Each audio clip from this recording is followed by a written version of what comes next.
The flag has been raised. The runners are making their way towards the starting tape. Set to go. For the Bet365 Premier Chase, they're off and racing just shy of 3 miles to cover. Grey Dawning is one of the first to begin. The grey horse to the inside. Elefante likes to run from the front as well and is also prominent. Iroko a little bit deeper out in third, and Baron's Land at the back of the field. As they reach fence number 1, they'll jump this fence 3 times, and they've all safely negotiated the first fence. So up towards the winning post they come, with 2 circuits to travel. The grey horse, Grey Dawning, jockey in the red jacket. Harry Skelton looking for win 125 of the season, shows the way narrowly to Elefante and Patrick Wadge towards the near side. The blue jacket with the pink cross belts. Back in third is Iroko in the green and yellow hoop jacket. And Baron's Land at the back of the forerunner field in the royal blue with the yellow chevron. All over the cross fence fine. That was fence number 2. And heading to the far side of the track for the first time. They'll shortly swing a left-handed turn to make their way to the first of 3 plain fences down the far side. Next up will be fence number 3. Grey Dawning, the winner of the Turners last year at the Cheltenham Festival, shows the way by a half length to Elefante, who's 3 wins from 5 fences, from 5 runs over fences.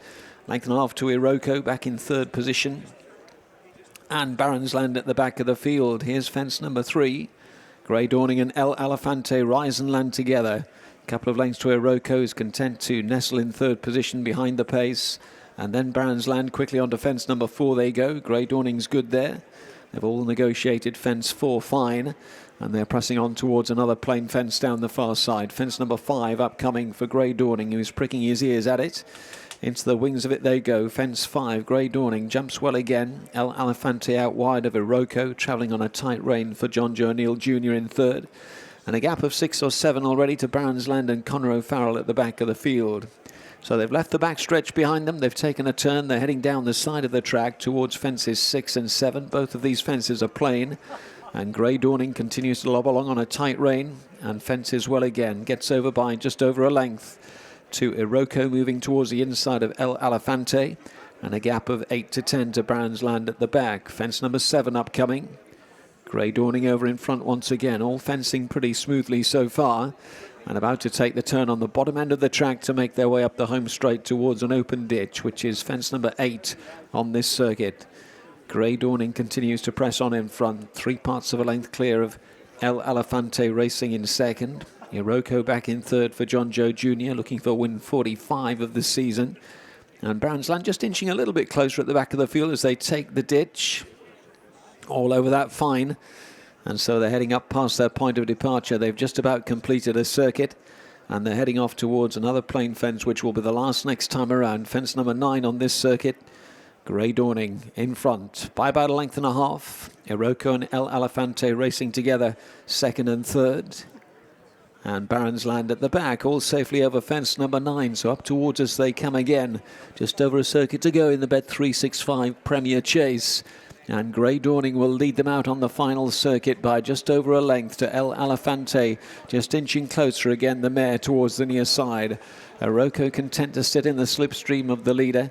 And a gap of 7 or 8, maybe 9 or 10 to Baron's Land at the back. They take the cross fence once again on the top end of the track.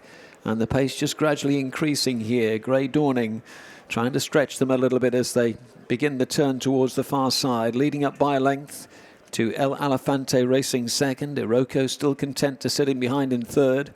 And the gap is widening to Baron's Land at the back of the field. So turning right opposite the grandstands they go once again. 3 fences down the far side. Next up fence number 11. And still Grey Dawning yet to be headed by a length and a half. Elefante in second. Iroko jumped nicely on the inside of that one, and Baron's Land is over at the back, and they go down towards another plain fence down the far side. Fence number 12, Grey Dawning kicked into, oh, mistake and gone. Elefante's gone. That fence number 12 just hit it quite hard and crumpled on landing. So it's going to be Grey Dawning in front of Iroko as they go down towards fence number 13. This is 5 out. Another nice leap by the leader. Grey Dawning got away by 2.5 to Iroko, who's racing back in second position. And these two are a long way clear of Baron's Land, who is continuing back in third place. The leaders are at the end of the backstretch and turning down the side. So coming back towards fence number 14. This is 4 out. Grey Dawning to the inside. A little bit deeper. Iroko is closed to within a length. They're miles clear of Baron's Land back in third. They're heading off down towards fence number 15. This is 3 fences from home. Grey Dawning took off really early there, but negotiated it well and got away by 3 lengths. Iroko continues to slipstream the leader. Harry Skelton has a look round on Grey Dawning, and he's still travelling nicely up front. Back towards the home straight they come then. Just the 2 fences left to go in the Bet365 Premier Chase. Grey Dawning on the inside rail. Iroko now closes to within half a length and trying to move up sides as they take the open ditch. Another good leap by Grey Dawning, who gets away quickly. Up the hill they come. Grey Dawning presses the accelerator button, opens up by 2 to 3. Iroko trying to respond in second, gets a reminder. 1 fence left to negotiate for Grey Dawning. Into the wings of it he comes. Grey Dawning at the last. Jumps really well again, gets away quickly from Iroko in second. They're miles clear of Baron's Land. Can't see him actually behind as they head up towards the line. It's going to be Grey Dawning who's going to capture the Bet365 Premier Chase in some style, pillar to post. Grey Dawning wins well to Iroko in second. Baron's Land will come home in third. Well, what a great performance by Grey Dawning in the Premier Chase here at Kelso, and Dan Skelton, the winning trainer, joins me now. That'll put the smile back in your face. Yeah, exactly. That's great. Look, we chose a different route to the spring where we thought we were going to be at the start from the start of the year, but needs must, and you've got to be adaptive with horses, and we're delighted to see that performance. That was much more like it. That was what we were hoping we would start the season with, but obviously the ground at Haydock negated our zest, if you like, but today much more like it. And after the mistake at the first, I think he was never really going in the King George. No, he wasn't. And look, I felt he'd recovered. We'll never know if he had or he hadn't. But mistake at the first, out to his left.